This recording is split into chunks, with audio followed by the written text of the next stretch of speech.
அடுத்து என்ன வரும்? பி. நெக்ஸ்ட். எஸ், நீங்கள் சொல்கிறது கரெக்ட். சி. சிக்கு அப்புறம் என்ன வரும்? Yes, it's D. டிக்கு அப்புறம் இ. இக்கு அப்புறம் எஃப். எஃப்க்கு அப்புறம் ஜி.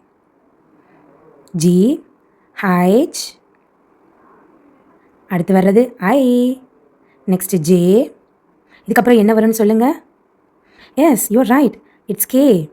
கேக்கு அப்புறம் எல். அதுக்கப்புறம் எம். எம்க்கு அப்புறம் N. Next O, P, Q, R. அதுக்கப்புறம் வர்றது எஸ், டி,